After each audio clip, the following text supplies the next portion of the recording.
Hi, Sunday ബ്ലോഗിലേക്ക് സ്വാഗതം. ആ എന്നെ ഒരു ആള് പറഞ്ഞേ ഇതൊരു കണ്ടന്റ് ക്രിയേറ്ററാണ്. അതെനിക്ക് സന്തോഷം തോന്നി കേട്ടോ. ഞാനൊരു കണ്ടന്റിന് വേണ്ടി അങ്ങനെ ചെയ്യുന്നില്ലെങ്കിൽ എന്നെ അങ്ങനെ പറയുന്നല്ലോ എന്ന് വിചാരിച്ചിട്ട് ഞാൻ ഈ കായം വെച്ചിട്ടൊരു റെസിപ്പി ഉണ്ടാക്കുന്നു കേട്ടോ. ഇതാണ് ഞങ്ങളുടെ കായം. ഈ കായത്തെക്കുറിച്ച് പറയാനാണ് കായം എടുത്തുകൊണ്ട് വന്നത്. എന്താ, ഇതാണ് നമ്മുടെ കായം. സെൽഫി ക്യാമറ വെച്ചേക്കുന്നതുകൊണ്ടാണ് ഇത് കാണുന്നത്. നൈമിത്രയുടെ കായം കേട്ടോ.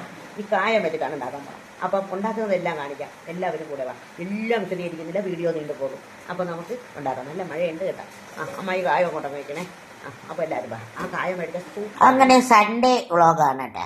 ഇത് ഞങ്ങൾ വർക്കലക്കാരുടെ ഒരു സ്പെഷ്യലാണ്. വർക്കലയുള്ള എല്ലാവരും വയ്ക്കുന്നതാണ്. ബാക്കിയുള്ളവരൊക്കെ വയ്ക്കുന്നു കഴിഞ്ഞു. ഞാൻ കിളിമാനൂരിലാണ് ഇപ്പോൾ താമസമെങ്കിലും ഞാനൊരു വർക്കലക്കാരിയാണല്ലോ. ഒരു പാത്രം വെച്ച് വെളിച്ചെണ്ണ ഒഴിച്ചു, കടുക് പൊട്ടിച്ചു, വറ്റൽമുളക് ഇട്ടു. ഞാൻ പെട്ടെന്ന് കാണിക്കാം, വീഡിയോ നീണ്ടുപോകരുത്. സൺഡേ വ്ളോഗാണ്. 2-3 റെസിപ്പി എടുത്തതാണ് കേട്ടോ. പറ്റുന്നവരൊക്കെ ചെയ്യണേ. വടുകപ്പുളി നാരങ്ങ, നല്ല നാരങ്ങയാണേ. അത് നല്ല ഹെൽത്തിയാണ്. വടുകപ്പുളി നാരങ്ങ, ചെറിയ ഉള്ളി, പച്ചമുളക് ആണ് ഇട്ട് കൊടുത്തത്. ഇത് ഉണ്ടാക്കിയ കറി വെച്ച് വയ്ക്കുകയാണെങ്കിൽ എനിക്ക് പിന്നെ വേറെ ഒരു കറിയും വേണ്ട കേട്ടാ. എനിക്ക് ഭയങ്കര ഇഷ്ടമാണിത്. അങ്ങനെ അതിനെ നന്നായിട്ട് വഴറ്റിയെടുത്ത് ഈ അടുപ്പ് പെട്ടെന്ന് ഇത് ചൂട് പിടിക്കുന്നുണ്ട്, കറക്കും. ഞാൻ അങ്ങനെ പെട്ടെന്ന് ഇളക്കി കേട്ടോ. പെട്ടെന്ന് എല്ലാം കൂടെ എടുത്ത് മസാല എടുത്ത് വെക്കാൻ പറഞ്ഞ അമ്മച്ചിരി എടുത്ത് ഉലുവപ്പൊടി, നമ്മുടെ മല്ലിപ്പൊടി, ഉലുവപ്പൊടി, കായപ്പൊടി ഇത്രയും കൂടെയാണ് ഇട്ട. മഞ്ഞൾപ്പൊടി കൂടി ഇട്ട് കൊടുത്തു. ഉലുവ, മഞ്ഞൾപ്പൊടി, കായപ്പൊടി, മല്ലിപ്പൊടി ഇത്രയും ഇട്ട് കൊടുത്തു. പച്ചമുളക് ഇട്ടതുകൊണ്ട് മുളക് പൊടി ഇടൂല. എന്നിട്ട് പുളി ഒഴിച്ചു കൊടുത്തു കേട്ടോ. ഈ പുളി ഇത്രയും വേണ്ട, അമ്മച്ചി എടുത്തപ്പോൾ ഇച്ചിരി കൂടെ കൂടിപ്പോയി. ഇത്രയും വേണ്ട, കാരണം നാരങ്ങയ്ക്ക് ഓൾറെഡി പുളിയുണ്ട്. നമ്മുടെ നാരങ്ങ എന്ന് പറയുന്നത് വടുകപ്പുളി നാരങ്ങയാണ്, വളരെ ഹെൽത്തിയാണ്. തിളപ്പിച്ച വെള്ളം തന്നെ ഒഴിച്ചു കൊടുത്ത് തിളപ്പിച്ച വെള്ളത്തിൽ തന്നെ പുളിയും ഇട്ടു. ഈ കറി നമുക്ക് പുറത്ത് തന്നെ ഒരു എത്ര നാൾ വേണമെങ്കിലും ഇരിക്കും. പക്ഷേ പച്ചവെള്ളം തൊടയേ ചെയ്യരുത് കേട്ടോ. നന്നായിട്ട് എണ്ണ തെളിഞ്ഞ് വരണം. വെളിച്ചെണ്ണ തന്നെ ചെയ്യണം, അതാണ് ടേസ്റ്റ്. എല്ലാവരും സദ്യക്ക് ചെയ്യുന്നതാണ്.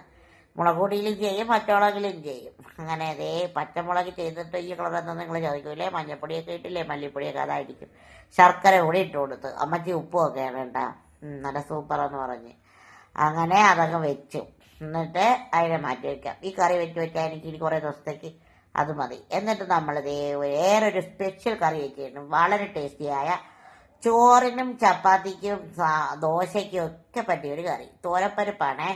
തോരപ്പരിപ്പ് ഇരട്ടി വെള്ളം വെച്ച് കൊടുക്കുകയാണ്. ഇനി നമുക്കിതിലേക്ക് 2 സവാള, ഒരു 5 പച്ചവളം എടുത്ത് കേട്ടോ. ഞാൻ 4-5 പച്ചവളം എടുത്ത്, 2 സവാള, വെളുത്തുള്ളി, 3-4 വെളുത്തുള്ളി, മഞ്ഞൾപ്പൊടി, ഉപ്പ്, അല്പം വെളിച്ചെണ്ണ, നെയ്യാണെങ്കിൽ നെയ്യ് എന്താണെങ്കിലും ചേർത്താൽ മതി കേട്ടോ. വെളിച്ചെണ്ണ അതാണ് അതിൻ്റെ ടേസ്റ്റ്. വെളിച്ചെണ്ണ നെയ്യ്. എന്നിട്ട് അടച്ചു വെച്ച് 4 വിസിൽ കേൾപ്പിച്ച് നമുക്കങ്ങ് മാറ്റി വയ്ക്കാം. ഈ 4 വിസിലാകുമ്പോഴത്തേക്കും നമുക്കതിനെ മാറ്റി വെച്ചിട്ട് ഇനി വേറൊരു സ്പെഷ്യൽ കറി. ഇത് തിരുവനന്തപുരം, വർക്കല, കിളിമാനൂർ, നഗരൂർ, നിലമേൽ ഭാഗത്തുള്ള ആൾക്കാരുടെ കറിയൊന്നുമല്ല. പക്ഷേ ഈ കറി എൻ്റെ പൊന്നോ, ഞാൻ വോയിസ് ഓവർ ചെയ്യുന്നത് പിന്നെയാണ് കേട്ടാ. അയ്യോ എന്തോന്ന് ടേസ്റ്റാണെന്നോ. ഈ പാത്രം വെച്ചു കൊടുത്ത് വെളിച്ചെണ്ണ ഒഴിച്ച്, ഇതൊക്കെ വെളിച്ചെണ്ണ തന്നെ ചെയ്യുന്നതെന്ന് വെച്ചാൽ നമുക്ക് വെളിച്ചെണ്ണയാണല്ലോ പ്രിയപ്പെട്ടത്. അതുകൊണ്ടാണ് കടുക് ഇട്ട് കൊടുത്ത് പൊട്ടിക്കുകയാണ്. അപ്പോഴേ വറ്റൽമുളക് 2 മുറിച്ച് അമ്മക്ക് അങ്ങോട്ട് ഇട്ട് കൊടുക്കാം. എന്നിട്ട് ഇതിൽ ചെറിയ ഉള്ളി ഇടേണ്ട ഒരാവശ്യമില്ലായിരുന്നേ. അമ്മയ്ക്ക് അറിയാതെ ഒക്കെ ഇട്ടതാണ്. ഇതിൽ ചെറിയ ഉള്ളി ഇങ്ങനെ അരിഞ്ഞിടണ്ടായിരുന്നു. ഞാൻ വേറൊരു സാധനം അരിഞ്ഞ് വെക്കാൻ പറഞ്ഞത് ഇതിലിട്ടതാണ്. അത് ഇങ്ങനെ ഇട്ടാൽ മതി. ചെറിയ ഉള്ളി ഒരു 5-6 ചെറിയ ഉള്ളി ഇങ്ങനെ ഇടണം, അല്ലാതെ കുഞ്ഞായിട്ട് അരിഞ്ഞിടേണ്ടത്. പെട്ടെന്ന് ചൂട് പിടിക്കുന്ന അടുപ്പായതുകൊണ്ട് പെട്ടെന്ന് അത് മൂത്തുപോയി. അതുകൊണ്ട് തന്നെ പെട്ടെന്ന് കാശ്മീരി പൊടി ഇടണം കേട്ടോ. കാശ്മീരി പൊടി ഇതൊരു സ്പെഷ്യൽ കറിയാണ്. അത് ഇതുപോലെ ഞങ്ങൾ ഉണ്ടാക്കിയത്. കാശ്മീരി പൊടി, എരിവെള്ള മുളക് പൊടി, മല്ലിപ്പൊടിയാണ് ചേർക്കുന്നത് കേട്ടോ. എന്നിട്ട് അല്പം മാത്രമേ എരിവെള്ള പൊടിയാണ് ചേർത്ത്, മഞ്ഞൾപ്പൊടിയും ചേർത്ത്. ഇതിന് നന്നായിട്ട് മൂപ്പിക്കണം. തീ ഓഫ് ചെയ്തിട്ട് ഇതിനെ മൂപ്പിച്ച് നന്നായിട്ട് മൂത്ത് വരുമ്പോൾ പിന്നെ നമ്മൾ തീ വെച്ച് കൊടുക്കണം. നല്ലപോലെ മൂത്ത് വരുമ്പോഴാണ് നമ്മൾ തീ വെച്ച് കൊടുക്കാറുള്ളത്. അതിന് പുളി, നമ്മുടെ വടക്കം പുളി വെള്ളത്തിൽ ഇട്ട് വെച്ചിരുന്നു, അത് ഇതിലേക്ക് ഇട്ട് കൊടുക്കണം കേട്ടോ. എന്നിട്ട് തിളച്ച വെള്ളം ഒഴിച്ച് കൊടുത്തിട്ട് തിളപ്പിക്കണം. തിളച്ച വെള്ളം തന്നെ പച്ചവെള്ളം ഒഴിക്കരുത്. അതെൻ്റെ രീതിയാണ് കേട്ടോ. അത് ഞാൻ അങ്ങനെ ചെയ്യുള്ളൂ. ഈ കറി എത്ര ദിവസം വേണമെങ്കിലും പുറത്ത് തന്നെ ഇരിക്കും, ഫ്രിഡ്ജിലൊന്നും വെക്കണ്ട. ഉപ്പ് കൂടി ഇട്ട് കൊടുത്ത് തിളച്ചപ്പോഴത്തേക്ക് തക്കാളിയും പിന്നെ 1 പച്ചമുളകും കൂടെ ഇട്ട് കൊടുത്ത് തക്കാളി അരിഞ്ഞിട്ട് കൊടുത്ത് ഒരു പച്ചമുളക് ഇട്ട് കൊടുത്തു. കായപ്പൊടിയാണ് ഇട്ട് കൊടുക്കുന്നത്. നമ്മുടെ സ്വന്തം കായപ്പൊടിയാണ്, നമ്മുടെ സ്വന്തം കായപ്പൊടി. നമ്മുടെ കായപ്പൊടി ഈ പിന്നെ ഓർഡർ തന്നാൽ അതിൻ്റെ എല്ലായിടത്തേക്ക് അയച്ചു കൊടുക്കും കേട്ടോ, എല്ലാ പ്രോഡക്റ്റും അയക്കുവേ. അപ്പോൾ ചൂരമീനാണേ, കൊച്ചു ചൂരമീനായിരുന്നു. അത് ലിൻഷാദ് കൊണ്ടുവന്നിട്ട് 2 ദിവസമായി. അതിങ്ങനെ ഫ്രീസറിൽ ചെയ്തിരുന്നു, അതെടുത്തതാണ്. എന്നിട്ട് അല്പം ഉലുവപ്പൊടിയും ഇട്ട് അടച്ചു വെച്ച് തിളച്ച് ഇങ്ങനെ വരുമ്പോഴത്തേക്ക് നല്ല സൂപ്പർ കറിയായിരുന്നു, സൂപ്പർ ടേസ്റ്റി കറിയാണ്. എന്നിട്ട് അതിലേക്ക് കറിവേപ്പില ഇട്ട് കൊടുത്തേ. കറിവേപ്പില കഴുകി ഫ്രിഡ്ജിൽ വെച്ചിരുന്നതാണ്, അത് ഇട്ട് കൊടുത്തു. ഇതുവരെ എല്ലാം ചൂടുള്ളത് കഴുകി എടുക്കുള്ളൂ നമ്മൾ. അങ്ങനെ അപ്പോൾ അതിനെ റെഡിയാക്കി, ആ കറി റെഡിയാക്കി മാറ്റി വെച്ച് നമ്മുടെ പരിപ്പ് കുക്കറി വേവിച്ച് വെച്ചിരിക്കുകയല്ലേ, അതിലേക്ക് അല്പം വെളിച്ചെണ്ണ ഒഴിച്ചു കൊടുത്ത് അതിലേക്ക് കടുകും ഉള്ളിയും ഇട്ട്. ഇതിനാണ് അരിഞ്ഞ ചെറിയ ഉള്ളികളെ അമ്മച്ചി നേരത്തെ മീൻ കറിക്ക് ഇട്ടുക. അപ്പോൾ ഇതിൽ 2 ചെറിയ ഉള്ളി കടുകും ഇട്ട് ഇനി അതിലേക്ക് വറ്റൽ മുറിഞ്ഞ അമ്മ പെട്ടെന്നിടമ്മ കരിയുമ്മ, ഭയങ്കര ചൂട് വരെയണമ്മ എന്നൊക്കെ കിടന്ന് പറയട്ടെ. ഞാൻ ഇങ്ങനെ പൊക്കി പിടിക്കുകയാണ്, ഭയങ്കര ചൂട് വരെയാണെന്ന് പറഞ്ഞു. അപ്പോൾ അമ്മച്ചിക്ക് എന്തിനണമെന്ന് അറിയാൻ വയ്യ കേട്ടാ.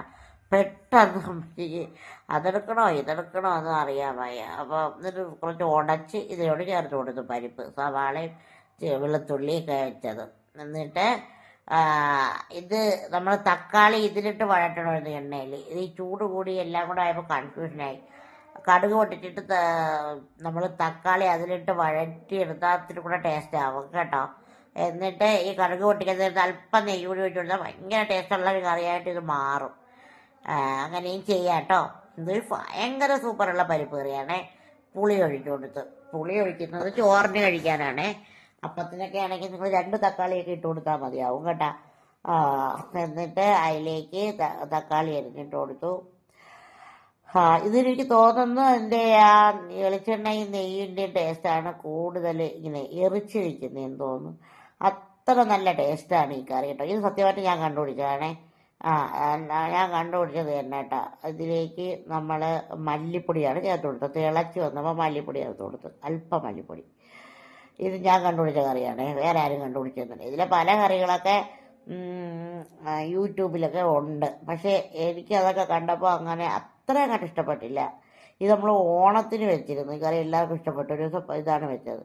എന്നിട്ട് അതിനെ മാറ്റി വെച്ച് അതെല്ലാം റെഡിയായി. ആ പരിപ്പും മാറ്റി വെച്ച് എന്നിട്ട് രാവിലെ ഞാൻ ഒരു കോഴിയുടെ കരളിരിപ്പുണ്ടായിരുന്നു ഫ്രീസറിൽ, എന്നൊക്കെ വാങ്ങിയത്. അപ്പോൾ അതെടുത്തിട്ട് ഇത്തിരി വെളിച്ചെണ്ണ ഒഴിച്ച് സവാളയൊക്കെ ഇട്ട് ഇതിനെ ഒന്ന് ഫ്രിഡ്ജിൽ വരട്ടി വെച്ചിരുന്നു. മുളകൊക്കെ പുരട്ടി ആ കരളിനെ എടുത്തിട്ടൊന്ന് വഴറ്റിയിട്ടാ. മുളക്, ഇഞ്ചി, വെളുത്തുള്ളി, ഗരം മസാലയൊക്കെ വെച്ചിട്ടാണ് വെച്ചത്. അതിന് ചൂടുവെള്ളം ഒഴിച്ചു കൊടുത്തു. ഇത് ഞാൻ വെക്കാതിരുന്നൊന്നുമല്ല, നോക്കിയപ്പോൾ അതവിടെ ഇരുന്നു കേട്ടോ.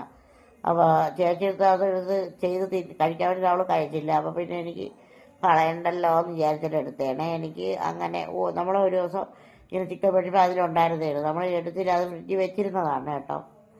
അപ്പോൾ അതും കൂടെ അങ്ങ് വെളിച്ചെണ്ണ ഒഴിച്ച് എടുത്തു. അത്രേ ഉണ്ടായിരുന്നുള്ളൂ. അപ്പോൾ നല്ലപോലെ വേവിച്ചിട്ട് വെളിച്ചെണ്ണ ഒഴിച്ച് ഇളക്കി എടുത്തു. എന്നിട്ട് ഇതേ പച്ചരി ചോറായിരുന്നു. പച്ചരി ചോറ് എൻ്റെ ഫേവറേറ്റാണ്. അപ്പോൾ പച്ചരി ചോറിന് പറ്റിയ കറികളൊക്കെയാണ് വെച്ചത്. അപ്പം ഞാൻ ഈ ചോറ്റുപാത്രത്തിൽ കാണിച്ചിരുന്നു. അപ്പോൾ നിങ്ങൾക്ക് ഈ വീഡിയോ ഇഷ്ടമായ ഞങ്ങൾ ഇതേപോലെ ഉണ്ടാക്കി വെക്കണേ. ഈ പരിപ്പ് കറി നിങ്ങൾ ഉണ്ടാക്കി വെക്കണേ.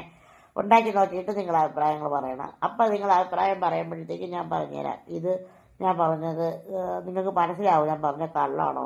ഇതിൻ്റെ കോമ്പിനേഷനാണ് ഈ കറി. ഈ കറി ഉണ്ടല്ലോ, ഈ നാരങ്ങ കറി, ഇത് ഭയങ്കര സൂപ്പറാണ്. ഇത് നിങ്ങൾ വെറുതെ തള്ളാണെന്നും പറഞ്ഞൊന്നും ഇരിക്കണ്ട കേട്ടോ. ഇത് തള്ളൊന്നുമല്ല, ഇത് ഭയങ്കര സൂപ്പറാണ്. ഇത് രണ്ടും കൂടെ മതി. ഒരു ഉണക്കമീൻ പൊരിച്ചതും കൂടെ ഉണ്ടെങ്കിൽ എൻ്റെ പൊന്നോ, സ്വർഗ്ഗമാണ്, സ്വർഗ്ഗം. പിന്നെ ഞാൻ ഇത്തിരി കരളിൻ്റെ അടുത്ത് വെച്ച്. അപ്പോൾ ഞാനങ്ങനെ വെച്ചതേ ഉള്ളൂ, കാക്കച്ചയൊന്നും ഇല്ലായിരുന്നു. അപ്പോൾ ഞാനങ്ങ് വെച്ചു. എന്നിട്ട് നമ്മുടെ മുളകിട്ട കറി, മുളക് കറി എന്നൊക്കെ പറയുമല്ലേ, അത് തന്നെ. അതൊരു സൂപ്പർ ടേസ്റ്റി കറിയാണ് കേട്ടോ. എല്ലാവർക്കും ഇഷ്ടപ്പെടും. അപ്പം ഈ കറി നമ്മളെ വീട്ടിൽ പിന്നെ ഞായറാഴ്ച കറി വെച്ചാൽ ഉച്ചയ്ക്ക് തീരണം, അല്ലെങ്കിൽ പിന്നെ വൈകിട്ട് ആരും കഴിക്കത്തില്ല. അപ്പോൾ പിന്നെ ഇതാവും. പിന്നെ വൈകിട്ട് ചോറ് കഴിക്കില്ലല്ലോ, അതാണ് പ്രശ്നം. അപ്പോൾ ഇന്നെനിക്ക് വിഷമമുണ്ട്, ഇത്രയും കറി ഇതായല്ലോ. അത് കുഴപ്പമില്ല, വൈകിട്ട് കൂടെ ചോറ് വെച്ച് നിർത്താം. അപ്പോൾ ഇത്രയേ ഉള്ളൂ വീഡിയോ. ഒരുപാട് ഇഷ്ടത്തോടെ നിങ്ങളുടെ സ്വന്തം തീറ്റ.